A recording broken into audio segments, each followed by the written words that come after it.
Hello, my name is Bahare Mahmoudian and I am a marriage and family therapist registered intern. Today I'm going to talk to you about transactional analysis. And this show is going to be about self-discovery.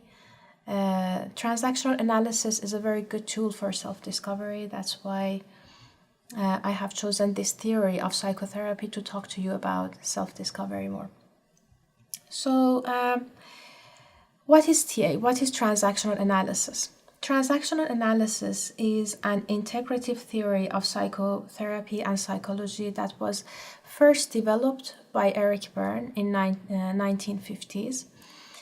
And it is based on three different psychotherapy approaches, which are psychodynamic, humanistic, and existential approaches. And TA basically describes how people are structured psychologically.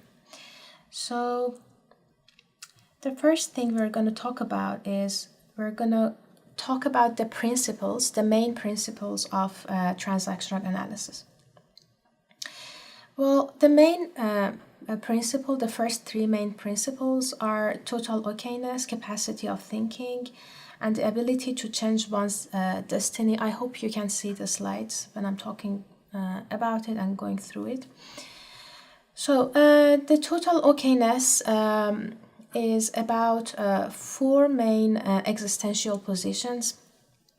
The existential positions are about views of ourselves and views of others.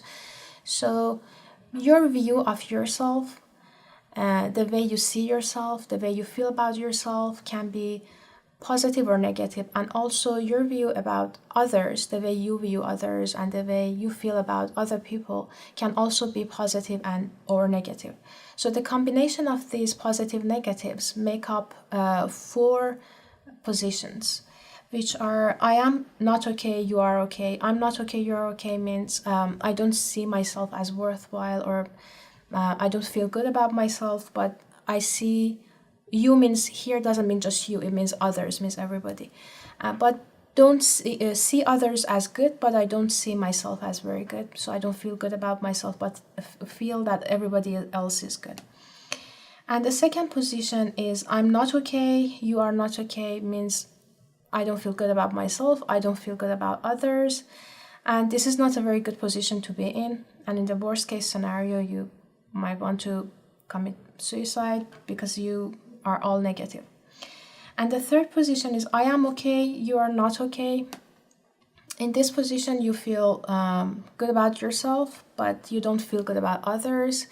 This is not a very genuine position because it's kind of narcissistic.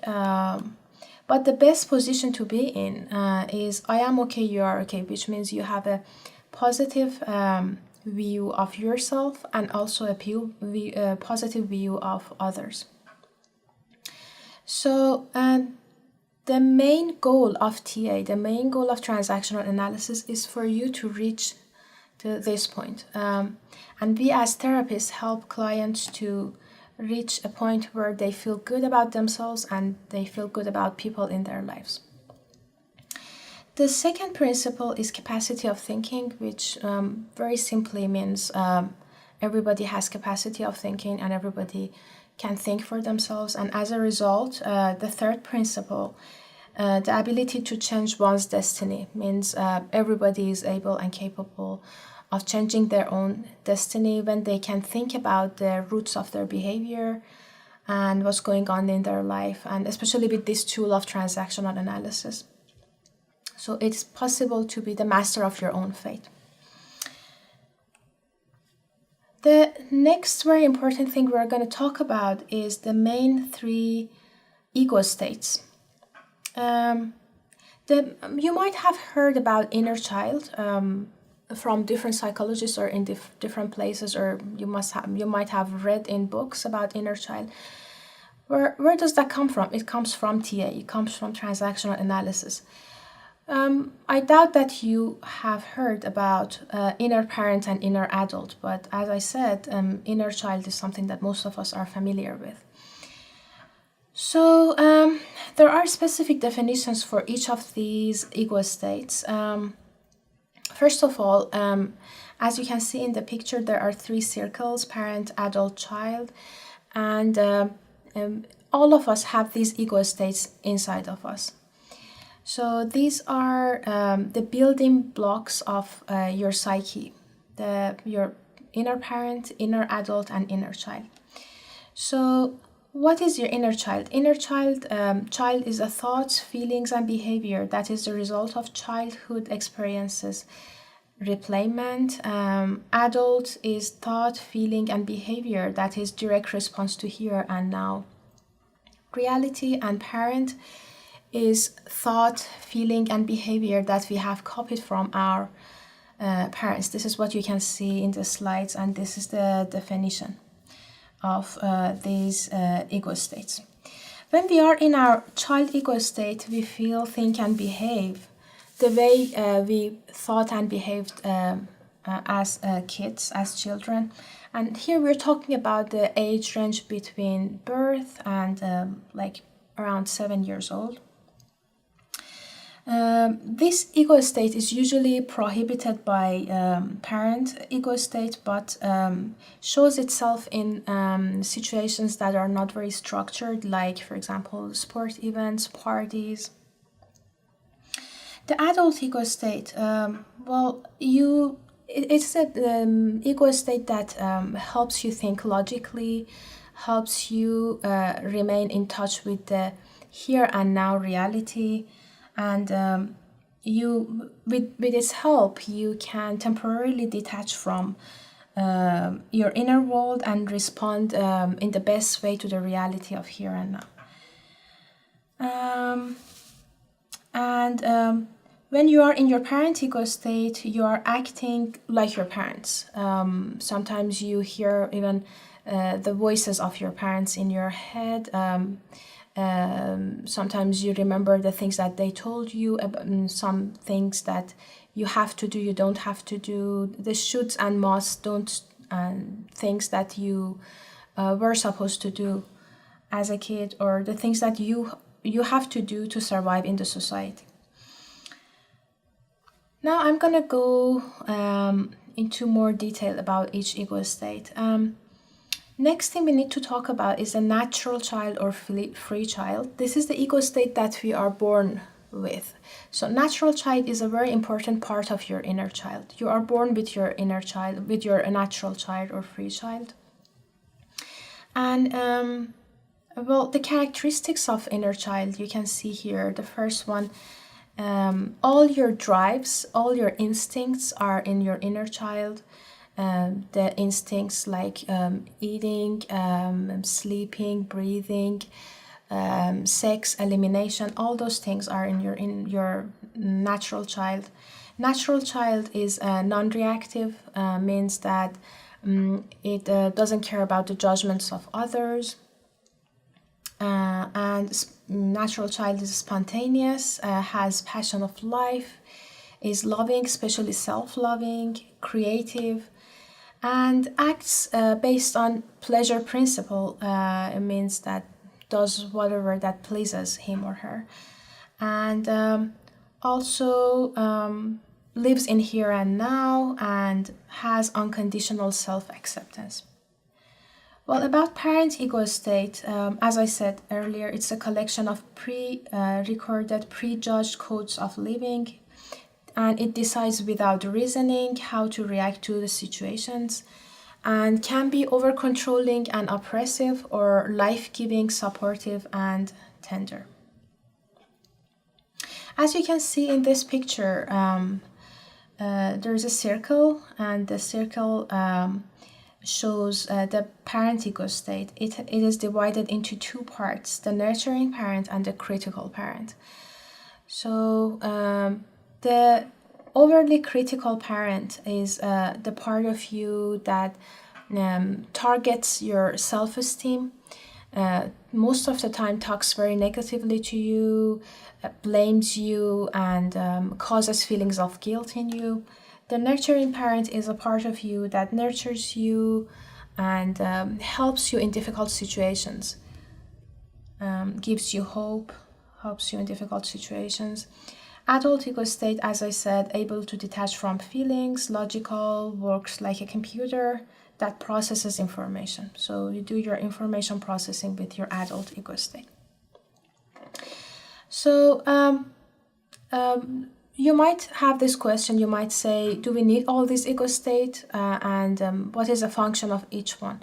Yeah, as adults, we need all the three ego states to be able to function well in the society, in our personal lives. So we need parent ego state to adapt to the society. We need child for creativity, intuition, and enjoying life. We need adult to solve here and now problems. So we basically need all of them. The next thing, I'm gonna go into more detail talking about the inner child or your child ego state. As I told you, we are born with the free or natural child. You can see in the slide that there is a circle, and I have divided the circle in 4 different parts. Half of it is free or natural child. And there are 3 other divisions. What are those? Well, the other divisions that you can see, all those 3 divisions are unnatural child. And these parts are the result of our upbringing. So you are born with your free child, but as a result of, like the first thing, like we could say toilet training, as a result of upbringing and your parents standing up to you and trying to modify your behavior in certain situations, you develop 3 other parts into your child ego state, which are isolated child, adapted child, and rebellious child. So what are these? So the adapted child is a part of you that adapts himself or herself to the needs and wants of others and always says yes to everything. So that's why it's called the adapted child. An isolated child is a part of you that has a very small secure base and feels unsafe, tries to withdraw and keep himself or herself to herself, and the rebellious child is a part of you that wants to control everything, then doesn't want to listen to the parent, wants to do as he or she pleases. That's why it's called rebellious. So in different situations, we might activate one of these children, one of these inner childs of ourselves. So one thing to remember, which is very important, is alongside healing the inner child, adult needs to grow so that you have a balanced life. Otherwise, you will have a childish life. So in the next slide, you can see the inner dialogue between the parent ego state and the child ego state. As you can see here, again, we have nurturing parent, critical parent, and this represents the inner dialogue. Sometimes in life when we feel there are lots of voices in our head and we don't know where they come from. Sometimes we are criticizing ourselves so much. Sometimes we are soothing ourselves. So this is the conversation between the parent ego state and the child ego state. Critical parent is opposed to natural child, and nurturing parent is supportive to natural child. Critical parent activates the adopted child, and it's possible to fight your critical parent. You can stand up to your critical parent. The critical parent is also called the peak parent. Well, another important thing to remember is that parent also includes the culture. Parents is the place where you have recorded all the messages from your parents or other people who raised you. So these messages, these messages can be positive, can be negative, and these messages that we get from our parents, from our society, can be also be cultural. So culture is also a part of our inner parent. Culture is a set of do's and don'ts. Culture resides in parent ego state. And another thing to remember is that culture is dynamic. It's not static. In some paternalistic societies, the parent or the father tries to keep the culture static, but culture is a dynamic phenomenon, and cultural parent can be critical or nurturing. And a little bit more about adult ego state. Adult ego state is in charge of direct response to here and now reality. It is also responsible for decision making. Of course, decision making of adult is very different from the decision making of parent or child, because when you make decisions based on your child or parent ego state, you make those decisions without thinking and they are automatic. But when you use your adult to make decisions, those decisions are based on thinking. And adult ego state also points to responsibility. It means that when your adult ego state is strong, part of your character, you are a very responsible person. You make choices and you take responsibility for the consequences of your choices. And any behavior that comes from your adult is harmless. It's harmless to yourself, harmless to others, and environment. Another thing about adult is that adult also includes our value system. In your value system, what are values? Values are set of things that are important to you, things that give meaning to your life.